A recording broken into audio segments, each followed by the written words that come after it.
का भू अध्यादेश अधिनियम अभियान के चैनल यानी कि भू टीवी पर आज हमारे साथ बागेश्वर विधायक लगातार जो 4 बार बागेश्वर विधानसभा से जीत के आए हैं और संपूर्ण उत्तराखंड के 24 लाख परिवार 1 करोड़ 35 लाख की जनता के प्रिय चेहरा हमारे बीच में है, जिनके पास बड़े भारी भरकम विभाग हैं, समाज कल्याण, परिवहन और एमएसएमई के साथ 2-4 विभाग और हैं और उनके ऊपर जो जिम्मेदारी थोपी गई है 24 लाख परिवार यानी कि 1 करोड़ 35 लाख जनता के ऊपर, आज उन्हीं के साथ हम रूबरू हो रहे हैं। पूछते हैं कि देर से ही सही लेकिन एक जिम्मेदार कंधों पे बहुत बड़ी जिम्मेदारी डाली गई है। श्री चंद्रराम दास जी हमारे साथ है। दास जी, स्वागत है। संपूर्ण उत्तराखंड की जनता आपको बड़े आशातीत नजरों से देख रही है और आपके पास इतने भारी भरकम विभाग भी हैं। तो सबसे पहले उत्तराखंड की जनता ये पूछना चाहती है कि आपका 100 दिनों का कार्यकाल कितना ठोस और कितना उपयुक्त रहेगा उत्तराखंड के लिए। धन्यवाद भू टीवी का। माननीय मुख्यमंत्री जी ने मुझे बहुत जिम्मेदार और अहम विभाग दिए हैं। परिवहन, समाज कल्याण, लघु मध्यम उद्योग, खादी बोर्ड, अल्पसंख्यक विभाग, जो अंतिम छोर पर बैठे हुए व्यक्ति की सेवा कर सकता है।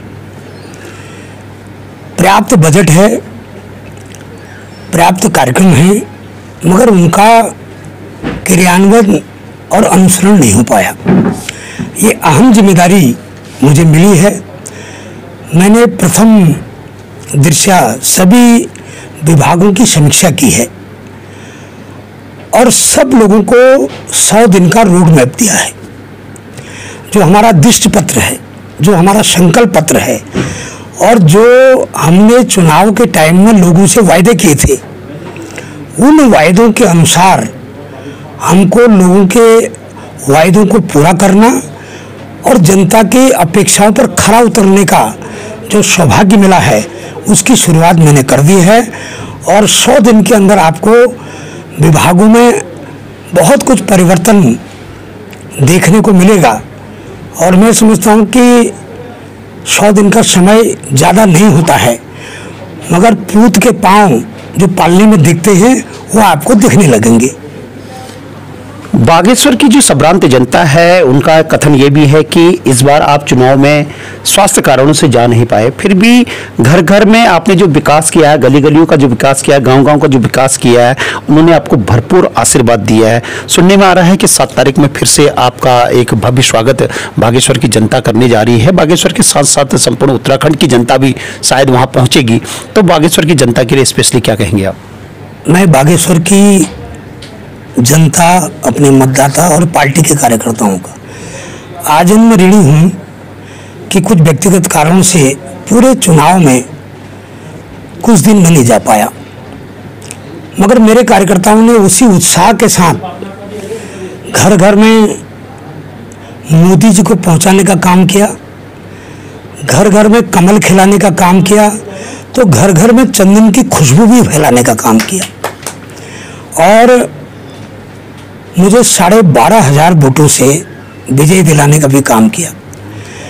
सरकार की योजनाएं थी, मोदी जी का आशीर्वाद था, धामी जी ने जो घोषणाएं की थी, जो संकल्प किया था, उसका भी परिणाम था और 15 साल से जो मैंने अपने विधानसभा क्षेत्र में जो बहुत अच्छे विकास कार्य किए थे, उसका भी परिणाम था।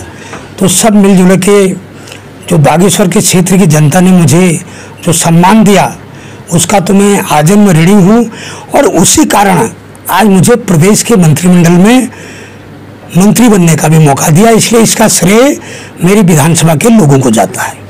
ये तो रही बात है जनता की। अब एक बात और है, पूरे उत्तराखंड की जनता की जिम्मेदारी आपके पास है। समाज कल्याण का जो बजट है, कहा जाता है आंशिक उसमें संशय पैदा होता है, आंशिक ही नहीं, कम से कम पूर्ण संशय भी होता है, अर्ध संशय भी होता है कि समाज कल्याण का बजट कभी समाज के उन दबे कुचले लोगों पर पूरा खर्च नहीं किया जाता है। क्या अब आशा करें श्री CR दास जी से? देखो, ये संशय तो कुछ लोग पैदा करते हैं। इस समय जितनी भी योजनाएं हैं, वो चाहे वृद्धावस्था पेंशन है, विकलांग पेंशन है, परित्यक्ता पेंशन है, किसान पेंशन है, विधवा पेंशन है, अब पूरी ऑनलाइन कर दी। और धन्यवाद दूंगा माननीय मुख्यमंत्री जी को कि उन्होंने आते ही 1200 का 1400 पेंशन कर दी, उसका जियो जारी कर दिया। पहले पति पत्नी को एक ही को मिलती थी पेंशन, दोनों को मिलने का शासनादेश कर दिया। और सबसे नीचे तबके में काम करने वाले जो पर्यावरण मित्र हैं ना, उनकी जो इस समय जो सैलरी है उनको कम से कम 500 रुपया हमने प्रतिदिन 15,000 मिनिमम उनको मिलेगा। कोरोना काल में पर्यावरण मित्रों ने सबसे अच्छा काम किया। औलाद ने पिताजी के अंत्येष्टि नहीं करी, मगर हमारे पर्यावरण मित्रों ने औलाद बन के जो है अंत्येष्टि की। ऐसे लोगों को तो और बढ़ना चाहिए, मगर इसके लिए भी मैं मुख्यमंत्री जी का आभार व्यक्त करूंगा। सारी पेंशन योजनाएं हमने ऑनलाइन की है, कोई लीकेज नहीं होगा। छात्रवृत्ति ऑनलाइन करी है। मेरा ये प्रायोरिटी होगी कि पेंशन छात्रवृत्ति समय पर मिले, ऐसा सुनिश्चित निर्देश मैंने दे दिए। एक बात और सामने आई है कि संपूर्ण उत्तराखंड में 72 मैनिफेस्टो हैं, यानी कि 72 विभाग हैं। उन 72 विभागों में जो आपको 5-7 विभाग मिले हैं, क्या ये प्रतिस्पर्धा कहा जाए, ये कहा जाए जो भी विभाग आपको मिले हैं वो उत्तराखंड में 5 सालों में टॉप में रहने वाले हैं? माननीय मुख्यमंत्री जी ने सबको जिम्मेदारी दी है और सबकी क्षमता को देखते हुए ही जिम्मेदारी दी है। और मैं धन्यवाद दूंगा माननीय मुख्यमंत्री जी का। मुझे महत्वपूर्ण विभाग इसलिए दिए हैं क्योंकि उसमें कुछ मुझे अनुभव भी है। समाज कल्याण, खादी ग्रामोद्योग बोर्ड जैसे बहुत से महत्वपूर्ण विभाग है, जरा मेरा वो है कार्यक्रम है। और ये विभाग बहुत सालों से जिनकी स्थिति खराब है, इस विश्वास के साथ मुझे विभाग दिए हैं कि मेरे नेतृत्व में ये विभाग पटरी में आए और इनकी प्रतिष्ठा पुनः स्थापित हो, ये विश्वास जगाया है। तो मैं भी माननीय मुख्यमंत्री के विश्वास पर खरा उतरने का प्रयास करूंगा। एक संपूर्ण उत्तराखंड में एक भू कानून की अनुगुंज सुनाई दी और सरकार ने भी उसमें कहा कि भू कानून को लेकर सरकार अति संवेदनशील, बहुत जल्द इसका होगा निस्तारण। एज ए मंत्री आप भू कानून के लिए कितना समर्थन करते हैं और कितनी उपयोगी मांग है उत्तराखंड के परिप्रेक्ष्य में? भू कानून लागू होना चाहिए, पहले भी लागू था, मगर हम एक तरफ स्वरोजगार की बात करते हैं, रोजगार की बात करते हैं, हमने उद्योग लगाने की हम बात करते हैं, उसके लिए जमीन की आवश्यकता पड़ेगी। मगर जबरदस्ती किसी की जमीन में कब्जा नहीं हो सकता, किसी की जमीन को खरीदा नहीं जा सकता। मगर हमको दोनों पहलू देखनी पड़ेंगे।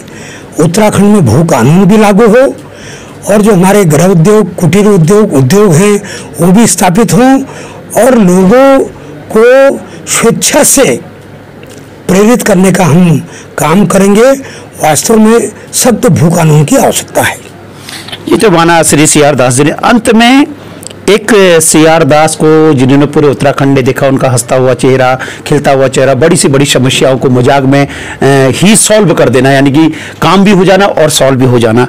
अब क्या कोई टीस रह गई है या कुछ नया इन्वेंशन या नया अन्वेषण करके एक नए राज्य की परिकल्पना आपके विभाग के माध्यम से संपूर्ण उत्तराखंड में सजग और सफल होगा?